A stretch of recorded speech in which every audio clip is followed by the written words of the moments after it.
amici e cari amiche di FVG da scoprire, ecco la strada Capriva del Friuli, Castello di Spessa.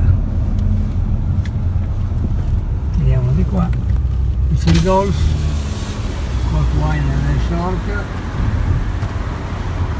Moletto Paglia, rilevato quest'area, ma prima di tutto il castello, per rialzarlo e soprattutto per dedicarlo alla comunicazione del territorio, per dedicarlo alla promozione di quest'area vocata alla viticoltura che ricoglie, come vedete, viti già rigogliose, è piovuto abbastanza in questa stagione, però qui non c'è solamente la vite, ma c'è il golf, per giocare a golf, c'è la ricettività dell'albergo, si possono fare escursioni in bicicletta, in moto, a piedi, è un posto da vivere, anche da raccontare, perché no? Siamo con la Eclipse Cross della Mitsubishi, una macchina che è nata per fare fuoristrada, ma è anche una bellissima macchina per andare in giro per le colline, andare a raccontare il territorio. Eccola il castello, lo vedete.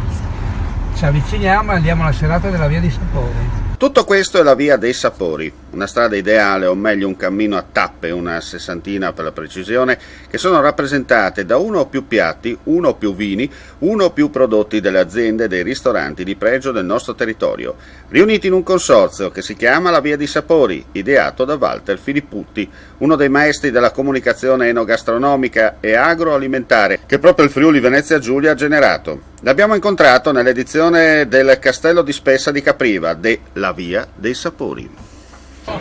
Walter Filipputti, tu sei la Via dei Sapori, ma sei la comunicazione del nostro territorio da tanti anni, non diciamo quanti.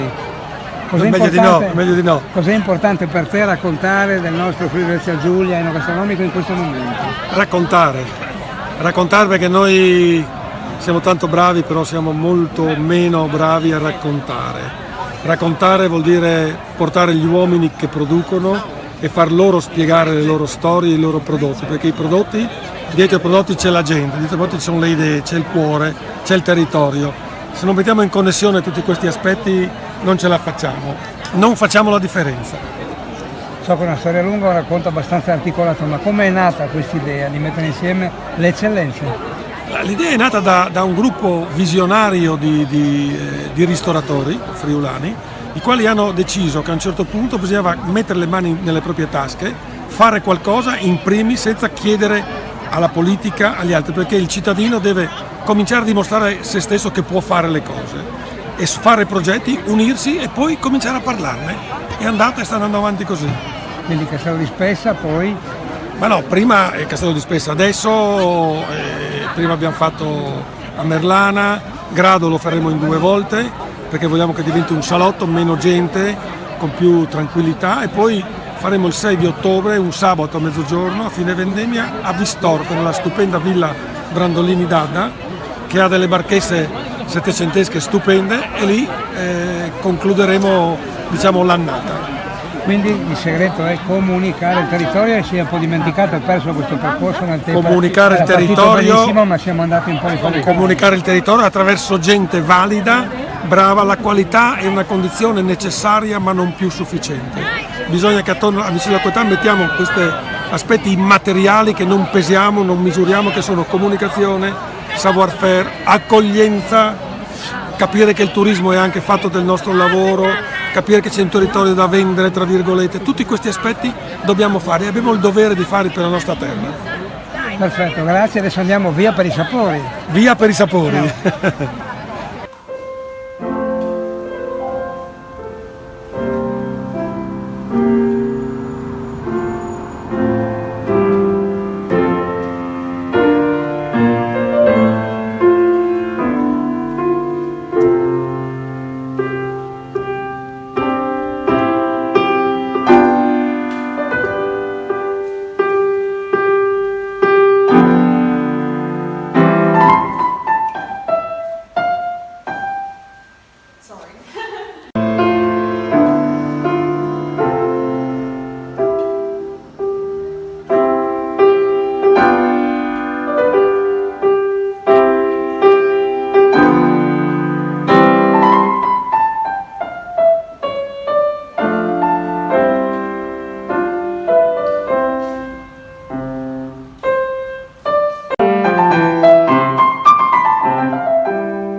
Tutto gas, questa volta sconfineremo in un'altra terra speciale, il Trentino Alto Adige. Al confine con il Veneto e la provincia di Belluno, a 2 passi dalle Dolomiti, si trova Mezzano di Primiero. Il nome non vi deve trarre in inganno, ma vi può fare intuire che, prima che vi succedesse qualche cosa di importante, era considerato semplicemente il borgo di passaggio, di transito tra il fondovalle e le località montane, sciistiche, turistiche e paesaggistiche. Ora è uno dei borghi più belli d'Italia. Ci ha spinto fin lì la curiosità di scoprire un frammento della storia di questo luogo. La notte del 4 novembre del 1964 una valanga di acqua e fango sommerse il paese. Non fece per fortuna vittime, perché la frana era stata monitorata nel frattempo. Sommerse alcuni punti con 3 metri di pantano ogni cosa. Gli abitanti, quelli non erano ancora emigrati per cercare fortuna lontano da queste splendide vallate, hanno fatto come la gente friulana. Si sono guardati sgomenti per i primi drammatici secondi, poi si sono rimboccati le maniche. Hanno ripulito, ridipinto, ricostruito, abbellito ogni cosa, ogni scorcio del paese. Da tempi remoti è usanza ordinare le provviste di legna da ardere nel corso dell'inverno in caratteristiche cataste, sistemate accanto all'uscio di casa per essere a portata di mano.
Già il suo, siamo in manovra,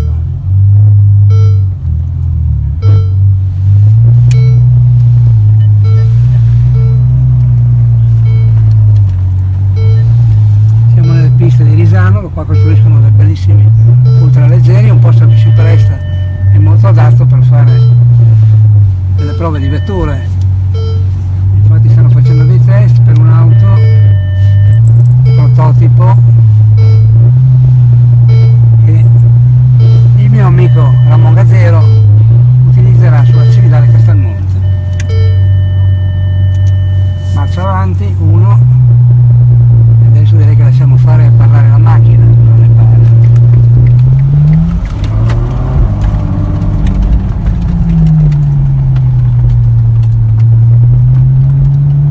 È una pista, un aeroporto, vedete?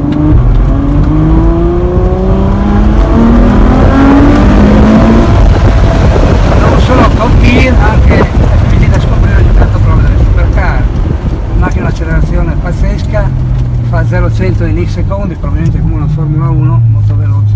È inutile che vi descriva questo, stiamo solamente provando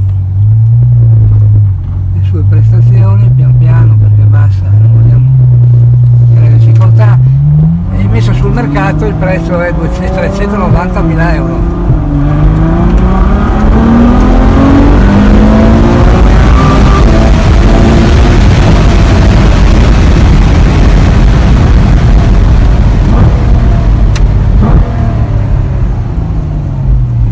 Automatica, però se volete divertirvi la potete usare anche nella funzione manuale e ai comandi a paletta, come vedete.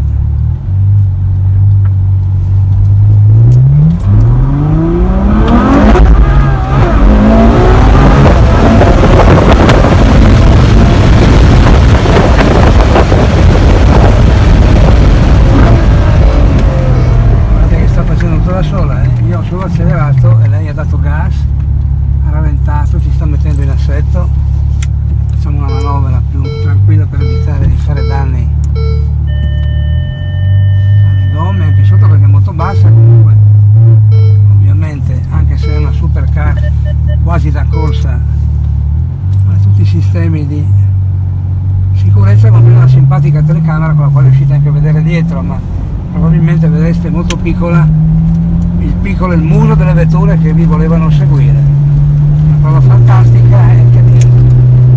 Ferrari parla sola, sono di toccare i cavalli con un dito, 800 cavalli cari amici, e adesso li parcheggiamo e la lasciamo in mano a chi la sa gestire meglio di me, perché la guida ci corre magari anche.